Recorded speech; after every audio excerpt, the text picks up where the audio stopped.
Hello, and welcome to our audience around the world to the latest instalment of Oxford at Home, the series of short talks that showcase new research and thinking from around Oxford University, even during this rather unfortunate time when we're all confined to our houses during the latest UK lockdown because of the pandemic. And we hope that you're doing better wherever you are, but very glad that you've joined us today. Today's session, we've slightly changed times to fit in a North American subject, and we hope some of our friends from North America who might find this a more friendly time to view. Because, of course, America has been very much on all our minds recently. It's only been a few weeks since an armed mob stormed the US Capitol, the citadel of democracy in Washington, D.C., the first time anything like that had happened since a British expeditionary force did the same way back in 1814. But where did that insurrection come from, conceptually, if not necessarily literally? What can the past of uprisings in America teach us about where American democracy might be going next? Well, we'll be talking to a huge Oxford expert on exactly this subject, Dr. Nigel Bowles, author of several books, including The White House and Capitol Hill, and Nixon's Business, Authority and Power in Presidential Politics. Now, Dr. Bowles' research has been in the field of American political history, and in particular the history of the US presidency and effects of policy on economics in the United States. And his book, Nixon's Business, examines the relationship between authority and power in 5 cases of Nixon's leadership of economics policy. He's also had a huge institutional role at Oxford, having run the Rothermere American Institute as director from 2011 to 2015. So I'm going to introduce Nigel and get him on stage in just a moment. Just a reminder, the talk will be about 15 minutes and we'll have about a quarter of an hour after that for a bit of Q&A. Please send in questions as usual through any of our gateways, the chat window on YouTube, the comment section of Twitter or Facebook. And do remember, this is literally Oxford at Home. We're all working off our home Wi-Fi. So if something suddenly glitches out, just hang on for a few seconds. We'll try and get back as soon as we can. I think it's high time we brought in our speaker for today. So could I please welcome on screen Dr. Nigel Bowles. Nigel, over to you. Ronald, thanks very much indeed. It's a great pleasure to be here and to have the opportunity of thinking about a subject which I had not thought about very much before this week. This is not one of my research areas, so I'm going to be raising questions as much as supplying answers. And if we look at slide 2 on the image of the insurrection at the US Capitol on January the 6th, the puzzle that I want to put out here this afternoon is this: what do American insurrections tell us about the United States? I'd like to begin to probe that puzzle by reflecting upon 3 examples, one in the 18th century, one in the 19th, and one in the 21st. No prizes for guessing which the one is in the 21st. The argument is that insurrections are lenses upon American attitudes to government and constitutions, and that their resolutions are often consequential. The United States was, of course, created out of insurrection, rebellion, and revolution against the crown, and had it been unsuccessful, treason against the crown. But the king's own excitement of insurrections was itself a cause of that rebellion. In 1776, the Second Continental Congress adopted the Declaration of Independence, of which Thomas Jefferson was the primary author. And of the 27 grievances in that declaration listed against the sovereign authority, the last of which read, "He, the king, has excited domestic insurrections amongst us." Insurrections have punctuated American history. Some insurrections have boiled into rebellion, as of course happened on an extraordinary scale in 1861, over questions of the Union's permanence and the citizenship of African Americans. Defeat of Southern insurrection, rebellion against the Union in 1861-5, confirmed that Union's permanence. Most insurrections, the Civil War being the clearest example, have then generated competing interpretations among scholars and the public. Competing narratives about insurrections and about the suppression of insurrections have shaped understandings of America's past, of America's present, and of America's possible futures. But those competing narratives also reveal Americans' divisions with respect to attitudes to constitutional government and to the question of whether the United States is governed by law or by individual will, questions which have arisen with particular sharpness in the course of the last month. Now here on this slide 3, we see on the right a woodcut of Daniel Shays and Jeb Shattuck. Shays as in Shays' rebellion, for which he is known, and here they are armed with swords and in the background an artillery piece. They're very typical Massachusetts soldiers, typical for having left the Revolutionary Army largely unpaid, typical too for then incurring debts, untypical for having led an insurrection. The participants in Shays' rebellion were, like Shays and Shattuck themselves, indebted subsistence farmers, moved to fury against their creditors and the courts that protected them. It was, in short, a class conflict. The problem of indebtedness was worsened, in their case, by the shortage of hard currency, in which creditors in Massachusetts insisted in 1786, as creditors over time typically do, that the debts owing to them be paid in hard currency. Shays and his allies sought in the late summer of 1786 to prevent a court in Northampton, Massachusetts from enforcing judgments against debtors. That's where the rebellion began.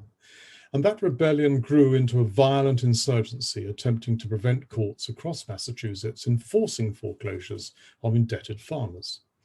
The rebels were eventually crushed by military force, but not, crucially, by federal forces.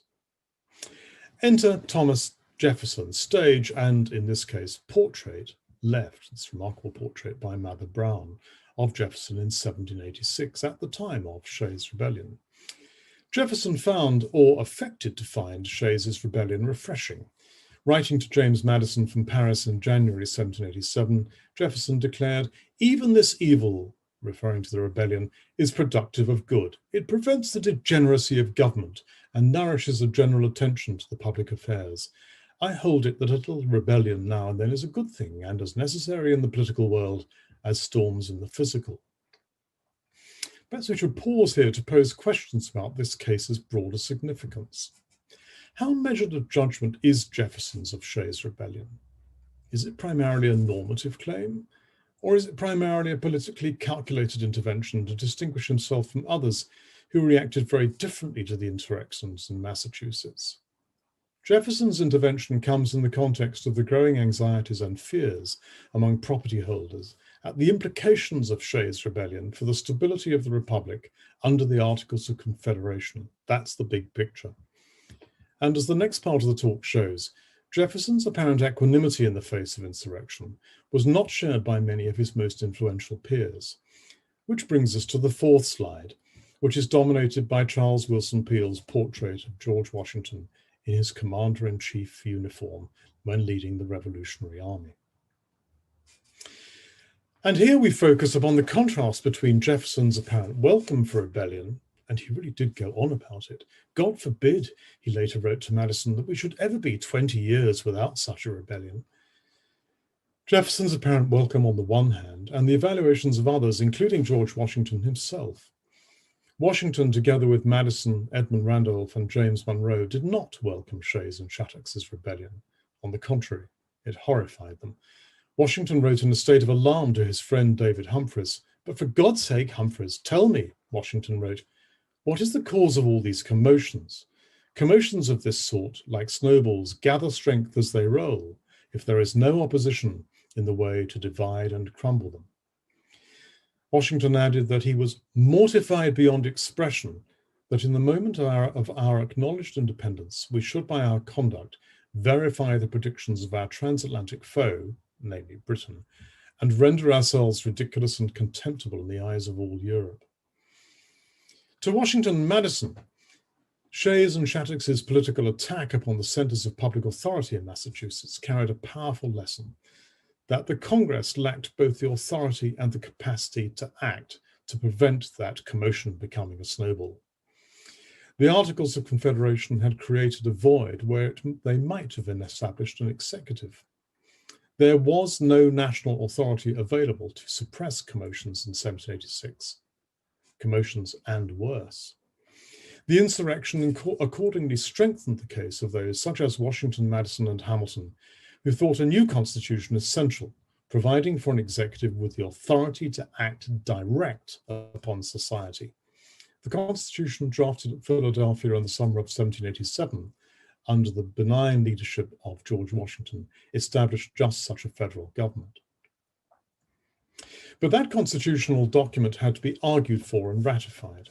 And in arguing for the Constitution's ratification, Alexander Hamilton wrote in Federalist Paper number 8 that he sought by his argument, and I quote him, to illustrate the tendency of the Union to repress domestic faction and insurrection. Hamilton developed that argument in Federalist Paper number 9. A firm union, he wrote, will be of the utmost moment to the peace and liberty of the states as a barrier against domestic faction and insurrection.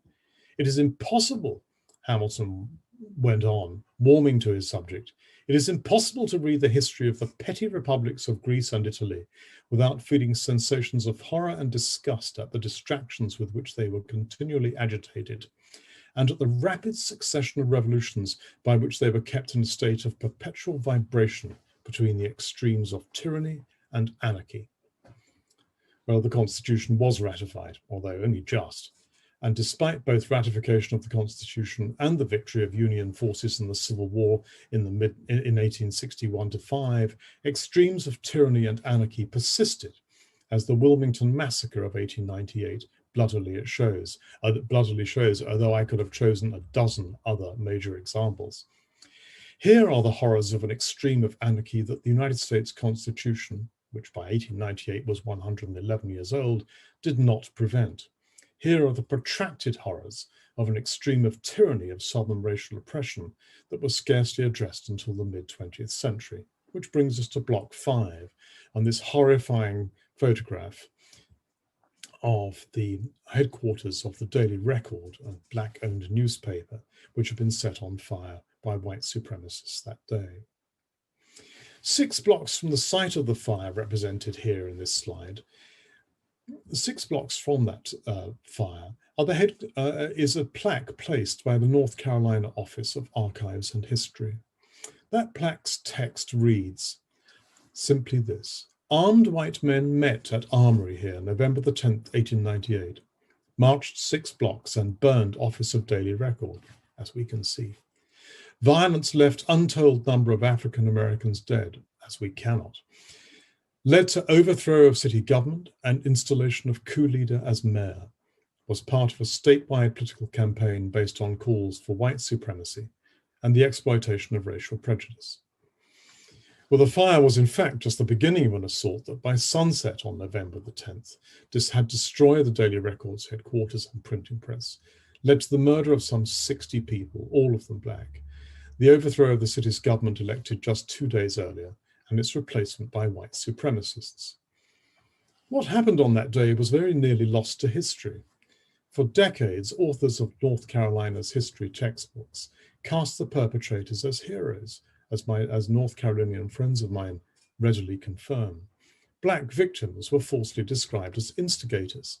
State history books listed 3 leaders of the white coup as among the 12 greatest persons in the history of the state, alongside the Wright brothers and Virginia Dare, the first English child born in an English New World colony. Not until the last decade of the 20th century did textbooks belatedly confront their readers with the truth. What then is the significance of the Wilmington massacre, of this extraordinary insurrection? Twofold, I think. First, the incendiary attack was unique for being the only coup d'etat successfully to overturn a democratically elected government in the United States. And second, it was important for being one of several steps to the re-establishment of white power in the form of single-party white government in North Carolina and throughout the South. Which brings us back to MAGA and slide number 6.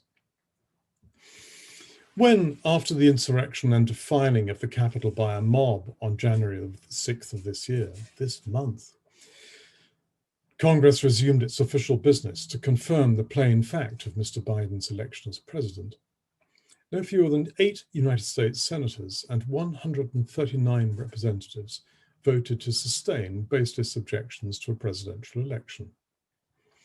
What we saw on that occasion was the very first occasion on which a sitting president, aided and abetted by elected members of the House and Senate, attempted to subvert the counting of electoral college votes by insurrection. Alternatively put, What is at issue here can be understood also as a question of sedition.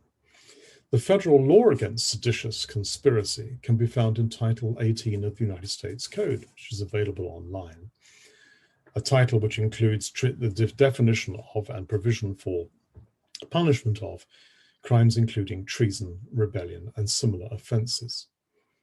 And according to the statutory definition of sedition, it is a crime for two or more people within the jurisdiction of the United States to conspire to overthrow or destroy by force the government of the United States or to level war against them, to oppose by force the authority of the United States government, to prevent, hinder, or delay by force the execution of any law of the United States, to take, seize, or possess by force any property of the United States contrary to the authority thereof. I leave you, as viewers of this talk this afternoon, to reflect upon which of those provisions might apply in this instance. Which brings me to my concluding questions. How, in the light of these three cases, these three rather different cases of insurrections, should we regard them? How are their immediate and longer-term outcomes to be interpreted and understood? How, in the case of January the 6th, 2021, are we to interpret the remarkable fact that for the first time in the Republic's history, elected legislators sought to overturn a clear presidential election result? How are we to interpret that fact, given that those legislators did not act as they did before the insurrection, but after they'd seen the full horror of it, as broken glass littered floors and 5 people, including 1 police officer, had been killed? My thought, intended not to close the discussion, but to start it, is that the institutions that constitutions establish are necessary, but not sufficient to sustain a government subject to law, rather than a government subject only to majority or minority will. Constitutions are, alas, strikingly fragile. And I end with 2 suggestions for reading on slide 7 and invite you to put your views to Rana. Nigel, thank you very much indeed for an absolutely fantastic talk. And yes, we have you back and have taken the slides down. That's splendid to see. We've got a whole range of questions coming in, only 15 minutes or so, I know, to discuss. So I want to make sure we get as many views as possible. But might I just ask a question? I know that you have made it clear, and I will point this out again, that you are not coming to us as someone who studies the US Constitution as such. But I think a lot of people have been very curious after the events of the 6th of January. You did speak in your last words about constitutions being necessary but not sufficient.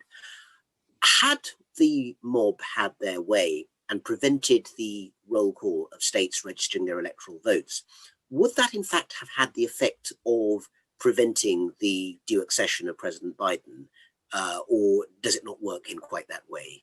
I think there are too many contingencies there to be sure, actually, Rana. But even to ask the question is to disturb settled assumptions about how the United States operates, because what happened on January the 6th lay outside my expectations and everybody's experience. So what would have happened under that hypothetical circumstance, of course, cannot be known. But it came sufficiently close to happening to be alarming. And I think that's my central point. Thanks indeed, Nigel. We have a lot of questions coming in. I want to try and get through as many of them as we can in our time. You started back with the founders in the 18th century, and a question has come in from Simon on Facebook, and that is, could you tell us a bit more about your thoughts on what Jefferson meant by saying that a bit of rebellion was a good thing for democracy, and whether you would agree? Whether I would agree, is really beside the point. Whether I would have agreed with Jefferson at the time is a second question. I suspect I wouldn't have agreed with Jefferson. My sympathies lay rather more with Madison's perspective on these questions. As to what he meant, well, I raised the question of what Jefferson actually meant by what he said, because I think it is open to a number of interpretations. But I am not a Jefferson scholar, but I think Jefferson here was being mischievous and making political calculations about his own advantage. I think so. Remember that he was writing from Paris, where he was minister to France at the time. So he wasn't actually closely, he didn't have a steady flow of information from local correspondence in the way that he would have done had he actually been in America at the time. And I think that's a constraint. But given his more general views on constitutions and stability, I think he was being consistent, but I also think he was making political calculations with respect to his own advantage. I mean, his relations with Washington were really very, very difficult. His relations with Martha Washington after George Washington's death were impossibly difficult. So that was not an easy relationship.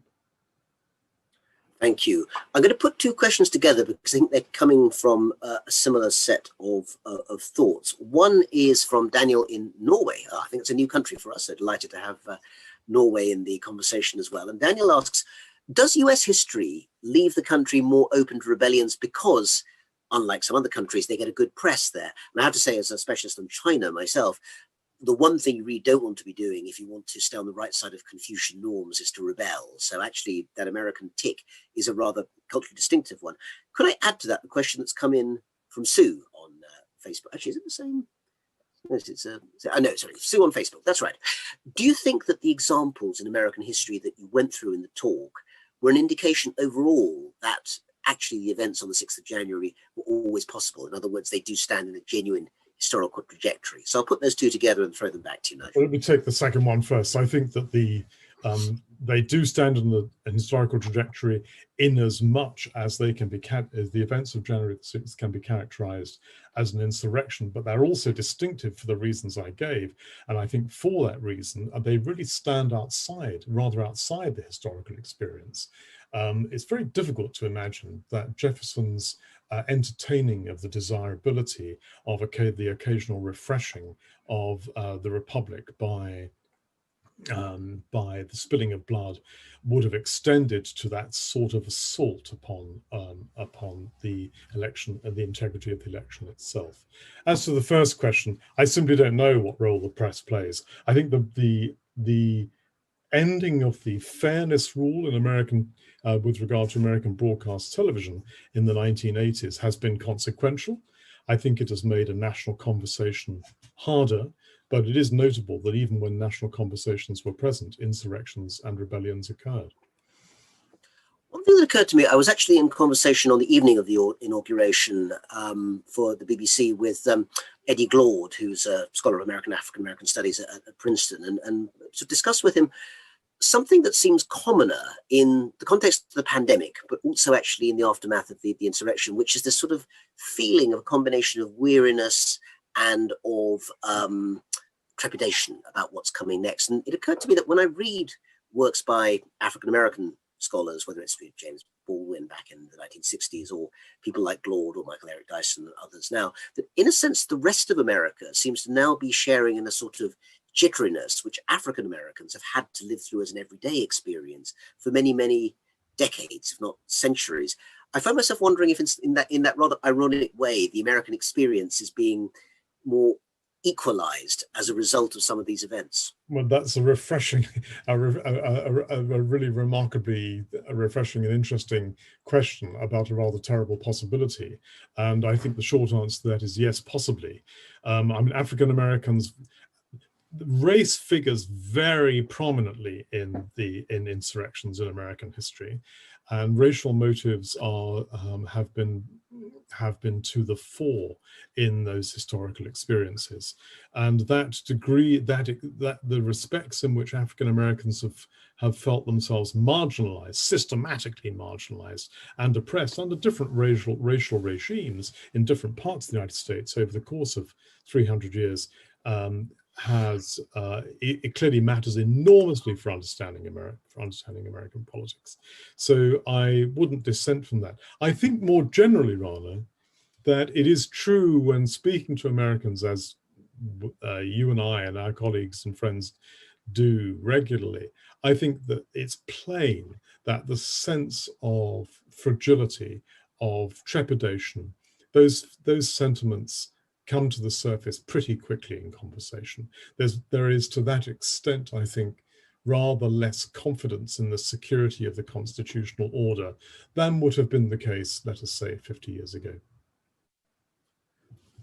We've got more questions coming in. I'm going to throw over them. Well, here's one from Catherine. I like this question because it assumes that what we, meaning the university and the education sector, do is in some way valuable, although that confidence may be misplaced. But I'll give you the question.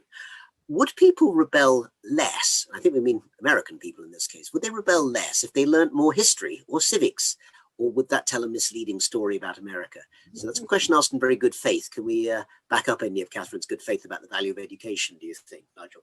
Well, I'm all in favour of people reading more history, and it is clear that democracies in general, not just the United States, in democracies in general, most citizens pay little attention to their country's history, even less to the complexities of that country's history.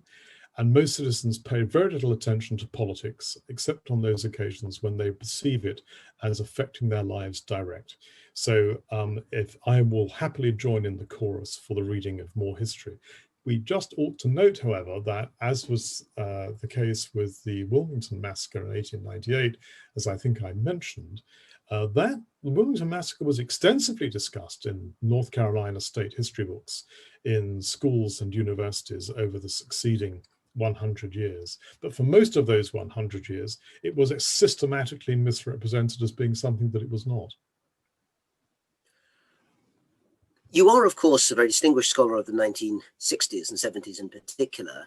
And I wonder if I might ask the following about the 20th century. I mean, there are many crises in American history, but of course, the Great Depression, late 1929 up to the mid-1930s, and the period from the mid-1960s to the early 1970s are both times of immense turmoil in the United States, famously so.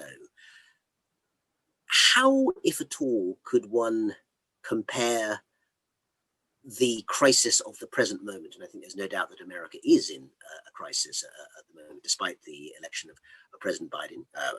Assuming that you agree with the election of President Biden, I should point out that we accept all political views, of course, on this broadcast. But in terms of the comparability of the crises, what do you see as similar? What do you see as different? And where do you think the greatest dangers lain amongst them?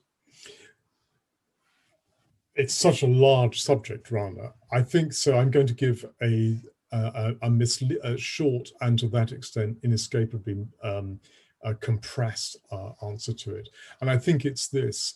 It is that in the 1960s, those who were arguing, those who were protesting against their experience, especially the experience of African Americans, who were protesting against their experience and their marginalization, their economic immiseration, and their exclusion from the public realm, were actually arguing to be included as full citizens of the United States within the constitutional order as it existed and as had been promised to them.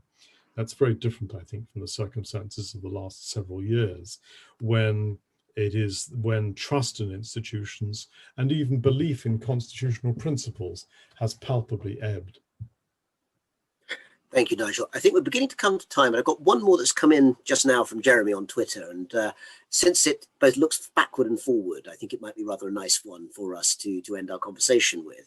And Jeremy's asking, can the history of a country give a hint as to how likely political insurrection is? And if so, how far back should we look? Wonderful question. Haven't thought about it before. So I suggest we have a research topic there for somebody to pick up.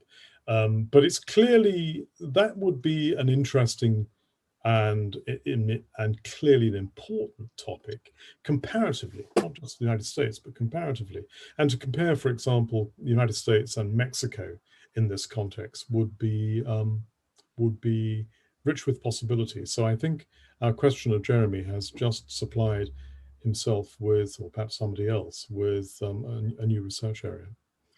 Jeremy will be applying to Oxford and coming to do that. So thank you for that question, Jeremy. Thank you to all of our audience from around the world, as ever, here on Oxford at Home for joining us today. And above all, many thanks to our fantastic speaker today, Dr. Nigel Bowles, who has given us both erudition and a certain amount of extremely informed speculation about what might be coming next, which is always a splendid combination talk of this sort.